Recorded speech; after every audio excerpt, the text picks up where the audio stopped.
ਤੇ Raman ji, spot rates ਕਿੱਦਾਂ ਆ? ਹਾਹਾਕਾਰ ਟਰੱਕਿੰਗ ਇੰਡਸਟਰੀ ਦੇ ਵਿੱਚ ਚਿਰ ਦੀ ਚੱਲ ਰਹੀ ਆ। ਕਿੱਦਾਂ ਇੰਡਸਟਰੀ ਰਿਵਾਈਵ ਹੋ ਰਹੀ ਆ? ਲਾਈਕ ਰੌਕ ਬਾਟਮ ਤੋਂ ਬਾਅਦ 'ਚ ਤਾਂ ਨੂੰ ਤੁਰੇ ਆ ਜਾਂ ਅਜੇ ਹੋਰ ਥੱਲੇ ਜਾਣ ਦੀ ਸੰਭਾਵਨਾ ਹੈ?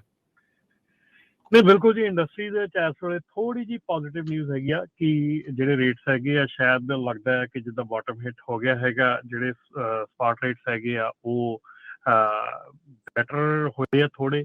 ਇੰਨੇ ਨਹੀਂ ਬੈਟਰ ਹੋਏ ਕਿ ਜਿੰਨੇ ਚਾਹੀਦੇ ਹੈਗੇ ਆ, ਪਰ ਡੈਫੀਨੇਟਲੀ ਥੋੜ੍ਹੇ ਜਿਹੇ ਬੈਟਰ ਹੋਏ ਆ। ਪਰ ਉਹਦੇ ਨਾਲ ਨਾਲ ਜਿਹੜੇ ਸਿਚੁਏਸ਼ਨਸ ਹੈਗੀਆਂ ਉਹ ਵੀ ਖੜੀਆਂ ਹੋ ਰਹੀਆਂ ਕਿ ਜਿਹੜਾ ਡੀਜ਼ਲ ਦੀ ਪ੍ਰਾਈਸਿੰਗ ਹੈਗੀ ਆ ਉਹ ਪਿਛਲੇ ਵੀਕਸ ਦੇ ਵਿੱਚ ਕੋਈ 20-25 ਸੈਂਟ ਦੇ ਤਕਰੀਬਨ ਜਿਹੜੀ ਆ ਉਹ ਵੱਧ ਗਈ ਹੈਗੀ ਪਰ ਗੈਲਨ ਦੇ ਪਿੱਛੇ। ਡੈਫੀਨੇਟਲੀ ਜਿਹੜੇ ਲੋਕੀ ਫਿਊਲ ਸਰਚਾਰਜ ਜਿਨ੍ਹਾਂ ਨੂੰ ਮਿਲਦਾ ਹੈਗਾ ਉਹਨਾਂ ਦੇ ਲਈ ਓਕੇ ਹੈਗਾ, ਕਿਉਂਕਿ ਉਹਨਾਂ ਦਾ ਫਿਊਲ ਸਰਚਾਰਜ ਵੱਧ ਜਾਂਦਾ ਓਨਾ ਹੀ। ਪਰ ਜਿੱਥੇ ਕਹੀਏ ਆਪਾਂ, ਜੇ ਇੰਡਸਟਰੀ ਦਾ ਕਹੀਏ ਤਾਂ ਇੰਡਸਟਰੀ ਦਾ ਡੈਫੀਨੇਟਲੀ ਲੱਗ ਰਿਹਾ ਹੈਗਾ ਕਿ ਪ੍ਰਾਈਸਿਸ ਜਿਹੜੀਆਂ ਹੈਗੀਆਂ, ਸਪੌਟ ਪ੍ਰਾਈਸਿਸ ਹੈਗੀਆਂ, ਉਹ ਬਾਟਮ ਹੋ ਚੁੱਕੀਆਂ। ਇਸ ਤੋਂ ਹੋਰ ਥੱਲੇ ਜਾਣ ਦਾ ਮੇਰੇ ਖਿਆਲ ਸਵਾਲ ਨਹੀਂ ਪੈਦਾ ਹੁੰਦਾ। ਪਰ ਜੇ ਇਸ ਤੋਂ ਥੋੜ੍ਹੀਆਂ ਜਿਹੀਆਂ ਉੱਪਰ ਆਉਂਦੀਆਂ ਵੀ ਆ ਤੇ ਕਾਸਟ ਆਫ ਆਪਰੇਸ਼ਨ ਜਿਹੜੀ ਆ ਉਹ ਬਹੁਤ ਸਿਗਨੀਫਿਕੈਂਟਲੀ ਹਾਈ ਜਾ ਰਹੀ ਹੈਗੀ ਆ। ਇਕੁਇਪਮੈਂਟ ਪ੍ਰਾਈਸਿੰਗ ਦੀ ਜੇ ਗੱਲ ਕਰੀਏ ਤੇ ਇਕੁਇਪਮੈਂਟ ਪ੍ਰਾਈਸਿੰਗ ਵੀ ਜਿਹੜੀ ਆ ਉਹ ਥੱਲੇ ਨਹੀਂ ਆ ਰਹੀ ਹੈਗੀ। ਜਿੰਨੀ ਕਾਸਟ ਅੱਜ ਤੋਂ 2 ਸਾਲ ਪਹਿਲਾਂ ਸੀ ਇਕੁਇਪਮੈਂਟ ਦੀ, ਉਹ ਤੋਂ ਥੱਲੇ ਨਹੀਂ ਆ ਰਹੀ ਹੈਗੀ। ਕਾਸਟ ਵੀ ਬਹੁਤ ਜ਼ਿਆਦਾ ਵੱਧ ਰਹੀ ਹੈ। ਟਾਇਰਾਂ ਦੀ ਪ੍ਰਾਈਸਿਸ ਸਿਗਨੀਫਿਕੈਂਟਲੀ ਵੱਧ ਰਹੀ ਹੈਗੀ ਆ, ਫਿਊਲ ਦੀਆਂ ਵੱਧ ਰਹੀਆਂ। ਸੋ ਕਾਸਟ ਜਿਹੜੀਆਂ ਹੈਗੀਆਂ, ਬਾਕੀ ਤੁਹਾਡਾ ਜਿਹੜੀ ਇੰਪਲੋਈ ਕਾਸਟ ਹੈਗੀ, ਡਰਾਈਵਰ ਕਾਸਟ ਹੈਗੀ ਆ, ਉਹ ਕਿਹੜੀ ਚੀਜ਼, ਹੁਣ ਮਸਲਾ ਇਹ ਹੈ ਕਿ ਤੁਸੀਂ ਇਸ ਵੇਲੇ ਕਿਹੜੀ ਚੀਜ਼ ਨੂੰ ਇਫੈਕਟਿਵਲੀ ਕੰਟਰੋਲ ਕਰ ਸਕਦੇ ਆ।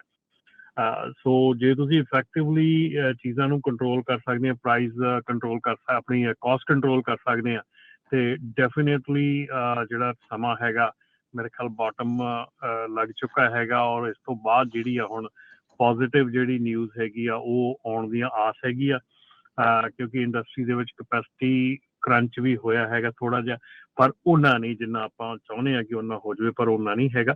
ਪਰ ਡੈਫੀਨੇਟਲੀ ਜਿਹੜੀਆਂ ਚੀਜ਼ਾਂ ਹੈਗੀਆਂ ਥੋੜ੍ਹੀਆਂ ਪੋਜ਼ੀਟਿਵ ਹੋ ਰਹੀਆਂ ਹੈਗੀਆਂ। ਕੀ ਲੋਕ ਇੰਡਸਟਰੀ ਨੂੰ ਛੱਡ ਕੇ ਦੂਜੇ ਪਾਸੇ ਵੱਲ ਨੂੰ ਰੁਖ ਕਰ ਲਿਆ ਸੀ? ਕਿਉਂਕਿ ਕਾਫੀ ਡਿਸਹਾਰਟਨਿੰਗ ਸਥਿਤੀ ਪਿਛਲੇ ਕਈ ਮਹੀਨਿਆਂ ਦੀ ਜਿਹੜੀ ਉਹ ਚੱਲ ਰਹੀ ਸੀ। ਕਹਿ ਲਓ ਵੀ ਜਿੱਦਾਂ ਆਪਾਂ ਅਕਸਰ ਪੰਜਾਬੀ 'ਚ ਕਹਿੰਦੇ ਵੀ ਪੱਤੇ ਵਿਕ ਜਾਣੇ, ਉੱਦਾਂ ਦੇ ਹਾਲਾਤ ਵੀ ਲੋਕਾਂ ਦੇ ਬਣੇ ਪਏ ਸੀ।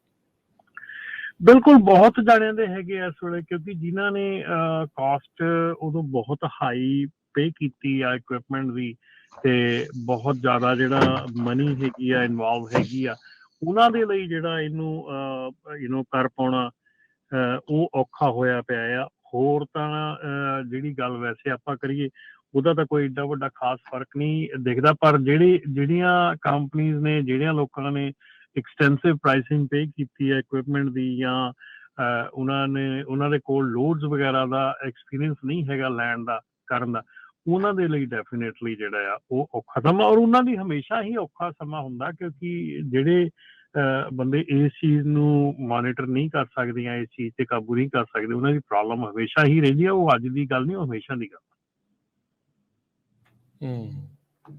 ਜੀ ਬਿਲਕੁਲ। ਸੋ ਇਸ ਤਰ੍ਹਾਂ ਕਈ ਕੰਪਨੀਆਂ ਸ਼ਟਡਾਊਨ ਵੀ ਹੋ ਰਹੀਆਂ। ਜੈਲੋ ਟਰੱਕਿੰਗ ਬਾਰੇ ਵੀ ਆਪਾਂ ਗੱਲਬਾਤ ਕਰਨੀ ਆ ਵੀ ਉਹ ਟੋਟਲੀ ਸ਼ਟਡਾਊਨ ਹੋ ਗਏ, ਤੇ ਕਈ ਕੰਪਨੀਆਂ ਦੂਸਰੀਆਂ ਕੰਪਨੀਆਂ ਨੂੰ ਐਕਵਾਇਰ ਵੀ ਕਰ ਰਹੀਆਂ ਹੈਗੀਆਂ।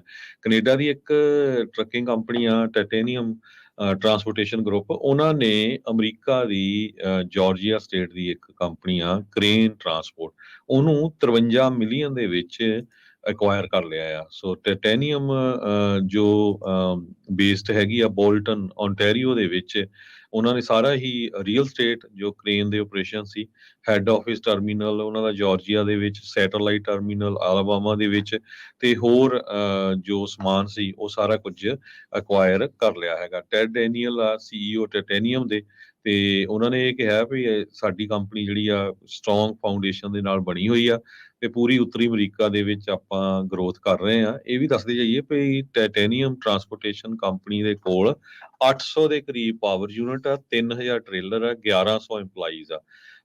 ਸਪੈਸ਼ਲਾਈਜ਼ ਕਰਦੇ ਹੋ truck load, cross border trucking services, freight logistics, warehousing ਤੇ ਡਿਸਟ੍ਰੀਬਿਊਸ਼ਨ। ਉਹਨਾਂ ਦੇ ਕੋਲ 1000 ਤੋਂ ਵੱਧ ਕਸਟਮਰਸ ਹੈਗੇ ਆ। ਤੇ ਟਾਈਟੇਨੀਅਮ ਟਰਾਂਸਪੋਰਟੇਸ਼ਨ ਗਰੁੱਪ ਦੇ ਕੋਲ 1 ਲੱਖ ਸਕੁਅਰ ਫੁੱਟ ਦੇ ਵੇਅਰ ਹਾਊਸ ਸਪੇਸ ਵੀ ਆ, ਟਾਈਟੇਨੀਅਮ ਟਰਾਂਸਪੋਰਟੇਸ਼ਨ ਗਰੁੱਪ ਨੇ 2011 ਤੋਂ ਲੈ ਕੇ ਹੁਣ ਤੱਕ 12 ਜਿਹੜੀਆਂ ਆ ਐਸੈਟ ਬੇਸਡ ਟਰੱਕਿੰਗ ਐਕੁਜੀਸ਼ਨਸ ਕੀਤੀਆਂ। ਜੀ ਜੀ ਬਿਲਕੁਲ।